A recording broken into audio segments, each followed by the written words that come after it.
రాధ శ్రీకాళహస్తి గాథ కనులారా మనసారా కనిన జన్మ ధన్యమే కదా ఈ కథ తాండవం శివ తాండవం పార్వతీ పరమేశ్వరం కరుణాకర గంగాధర నీలకంఠర శంకర శివ శంకర శంకర అభయంకర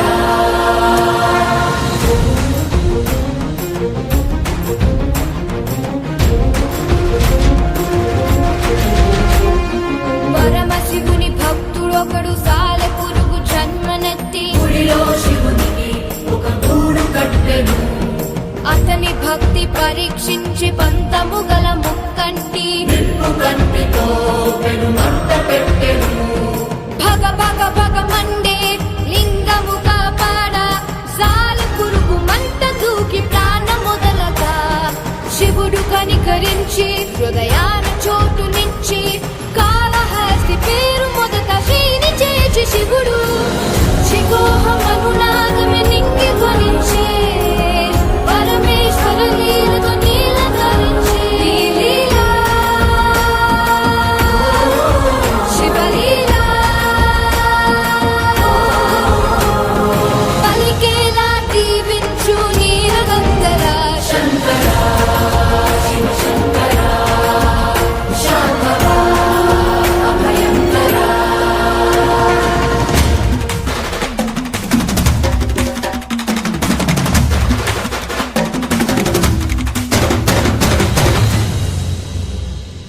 దర్పము గల సర్పమొకటి తలపై గల మనులు తెచ్చి పరమ భక్తితో శివ పూజ చేసెను. తనది గొప్ప పూజ ఎనచు ఒకటి తొండముతో మనులను తోసి జలసేన సలిపెను. పగపట్టిన నాగం తొండములో దూరే తాళలేక ఏనుగు తల శిలకు మోదెను గజము నాగు పాముల త్యాగాలను మెచ్చి శ్రీగపాదు కాళహస్తి అదుపు నిలిపే హరుడు శిఖోహమనునాదమే నింగి ధ్వనించే పరమేశ్వర లీలతో నీల ధరించే లీలా శివలీలా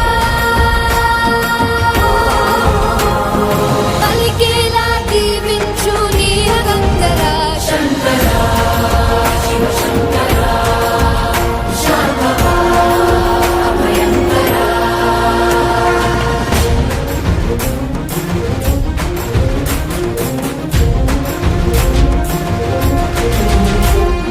సాలేడు దారాలను ఎంకిలి అనడు శివుడు గజము జలములు అనలేను గురగని. పరమహంసలందించే పంచామృతమైనా సరే అడవి బిడ్డ